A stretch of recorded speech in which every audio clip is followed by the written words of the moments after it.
BJP वालों के दिन आजकल कुछ अच्छे नहीं चल रहे हैं। जहां देखो वहीं विरोध प्रदर्शन हो रहे हैं। सड़क से लेकर सदन तक बीजेपी हर मुद्दे पर विरोध का सामना कर रही है। इस सरकार में विकास की बातें कम और घोटालों की बातें बहुत ज्यादा सुनाई देने लगी हैं। बीजेपी के नेता और बीजेपी की योजनाओं में सब में गड़बड़ी नजर आ रही है। क्यों सीएजी की रिपोर्ट से बीजेपी में अब डर का माहौल फैला हुआ है। लोग सरकार से जवाब मांग रहे हैं कि 54,282 करोड़ रुपए का कोई हिसाब क्यों नहीं है। राहुल गांधी ने किस बात पर कहा टाटा बाय बाय और खत्म। वहीं मध्य प्रदेश के रीवा से बीजेपी के एमपी जनार्दन मिश्रा की मिश्री जैसी भाषा का वीडियो तेजी से सोशल मीडिया पर वायरल हो रहा है। इन्हीं सब मुद्दों पर आज हम चर्चा करेंगे, तो चलिए शुरू करते हैं। और मेरा नाम है जेनिशा दीक्षित। तो अच्छे दिन आने वाले थे, अब उनके बुरे दिन चलना शुरू हो गए हैं, क्योंकि अभी की जो राजनीति है उससे देखकर तो यही लग रहा है। धर्मेंद्र प्रधान के इस्तीफे के बाद से अमित शाह को बर्खास्त किए जाने की मांग बहुत तेजी से उठ रही है। मेरे पीछे ये जो वीडियो चल रहा है आप उसे देख रहे होंगे, जिसमें युवा कांग्रेस के कार्यकर्ता हाथों में मशाल लिए सड़क पर निकले हुए हैं। युवा कांग्रेस और एनएसयूआई के कार्यकर्ताओं ने देश भर में छात्र आंदोलनों पर कथित पुलिस कार्यवाही और पैलेट गन के इस्तेमाल के विरोध में विशाल मशाल जुलूस निकाला है। प्रदर्शनकारियों ने सरकार के खिलाफ नारेबाजी करते हुए और केंद्रीय गृह मंत्री अमित शाह की बर्खास्त की मांग की है। यहाँ पे कार्यकर्ताओं का आरोप है कि छात्र आंदोलन में को दबाने की कोशिश की जा रही है और उसके लिए पुलिस बल का इस्तेमाल हो रहा है। सरकार के पास अभी भी कोई ठोस जवाब नहीं है कि पैलेट गन का इस्तेमाल क्यों हुआ और किसके आदेश पर पैलेट गन चलाया गया। सरकार तो खैर अब भी इस चीज पर मना कर रही है कि ऐसा कुछ हुआ ही नहीं है, जबकि राहुल गांधी खुद उस व्यक्ति को लेकर मीडिया के सामने आए थे।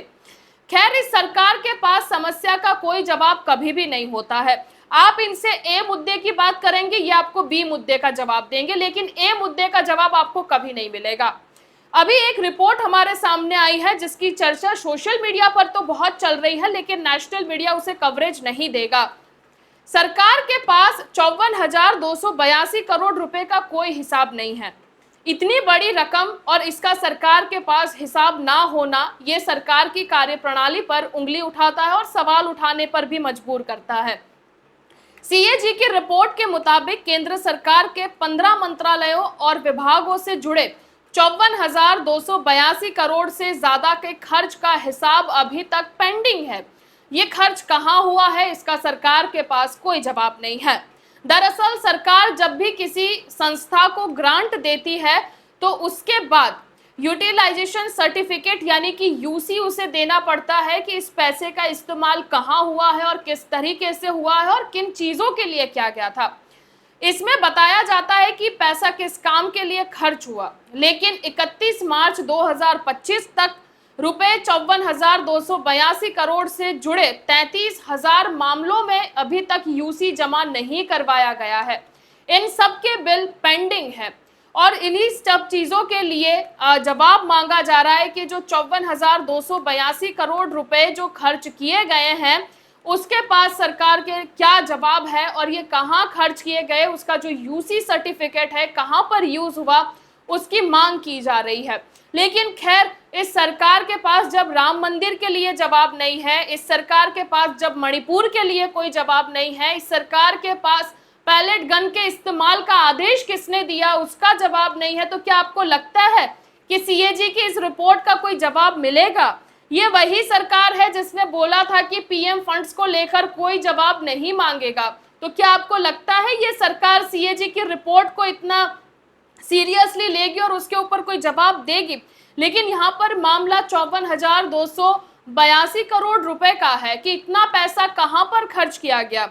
इस देश में जो भी हो रहा है वो सब चंगासी, क्योंकि मोदी जी तो यही कहते हैं कि भाई सब चंगासी। वहीं राहुल गांधी भी लगातार बच्चों के साथ जुड़ने की कोशिश कर रहे हैं। पहले उनका आप ये वीडियो सुनिए कि कैसे बीजेपी के अकाउंट में इतना पैसा आता है और कैसे बीजेपी पूरा रन कर रही है। पहले आप ये वीडियो देखिए। सिस्टम को खत्म, टाटा बाय बाय करना है। अंबेडकर जी ने कहा था सोशल, पॉलिटिकल, इकोनॉमिक। ये देखिए, ये है इकोनॉमिक। पैसा, अदानी, इनकी आमदनी 10 साल में 30 गुना बढ़ी है। ये पूरे सिस्टम को फाइनेंशियल सपोर्ट देते हैं। बीच में पॉलिटिकल, मोदी जी, अमित शाह जी। बीजेपी का बैलेंस 150 करोड़ रुपए का होता था बैंक में, आज इनका बैंक बैलेंस 10,000 करोड़ रुपए का है। नरेंद्र मोदी जी आपका ध्यान भटकाते हैं और पॉलिटिकल सिस्टम चलाते हैं, वोट चोरी होती है। और तीसरा, आपके सोच पर कंट्रोल, जो इलाहाबाद यूनिवर्सिटी में किया गया है। आरएसएस के वाइस चांसलर बैठा के हर संस्था में प्रचारक, ब्यूरोक्रेसी में प्रचारक, फोर्सेस में प्रचारक, मीडिया में प्रचारक, जुडिशरी में प्रचारक, पैरामिलिट्री में प्रचारक, यूनिवर्सिटी कॉलेजेस में प्रचारक। सोच को कंट्रोल करने का तरीका ये है सिस्टम। भाई और बहनों, मोहन भागवत, नरेंद्र मोदी जी, अमित शाह जी और अदानी जी, इस सिस्टम ने रोजगार खत्म किया। इस सिस्टम ने यूनिवर्सिटीज को कैप्चर किया। इस सिस्टम ने आप पर आक्रमण किया है। सिस्टम को खत्म, टाटा बाय बाय करना है। अब आपको समझ आ ही गया होगा कि कैसे पैसा, सत्ता और जो विचार है वो आरएसएस वाले मिलकर इस देश को और देश के लोगों को गुमराह करने की कोशिश कर रहे हैं। खैर, गुमराह शब्द से मुझे कुछ और भी याद आ रहा है, क्योंकि मोदी जी ने कुछ दिनों पहले एक रील डाली थी और जिसमें कहा था कि देश के बच्चे गुमराह हो रहे हैं। मोदी जी, आपका भी एक बच्चा गुमराह हो गया है, लेकिन वो बच्चा थोड़ा बड़ा है और वो बच्चा मध्य प्रदेश के रीवा से बीजेपी के एमपी जनार्दन मिश्रा है, जिन्होंने अपनी मिश्री जैसी भाषा से जो जहर घोलने की कोशिश की है वो आपको सुनना चाहिए।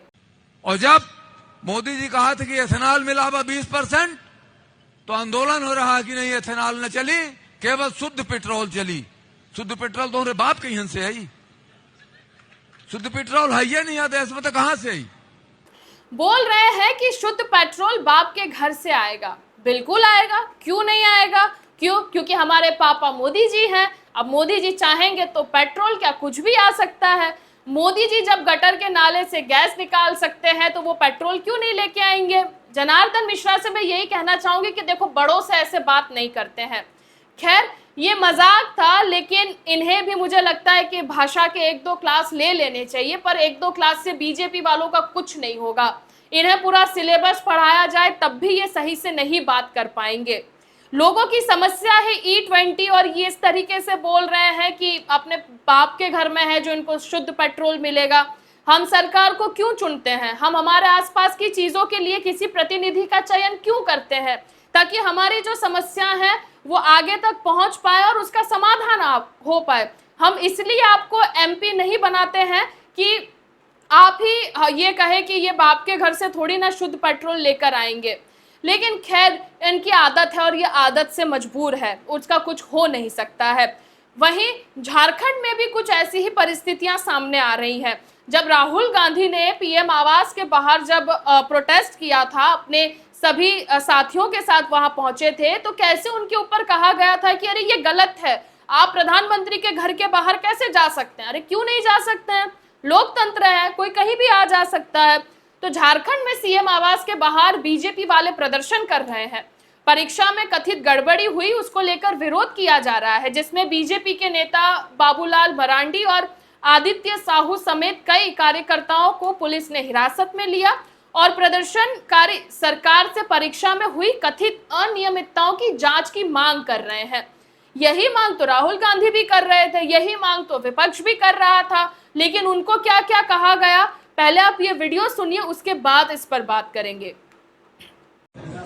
छात्रों के लिए, न्याय के लिए आवाज़ बुलंद करने वाले माननीय बीजेपी के विधायकों को आज हेमंत सोरेन की सरकार ने बंधक बना लिया है। पुलिस को आगे करके उनको डिटेन करके रखा है खेलगांव में। इससे ज़्यादा उपहासजनक लोकतंत्र के लिए कोई दिन नहीं हो सकता है, जहां सदन निर्लजतापूर्वक विधानसभा अध्यक्ष चला रहे हैं।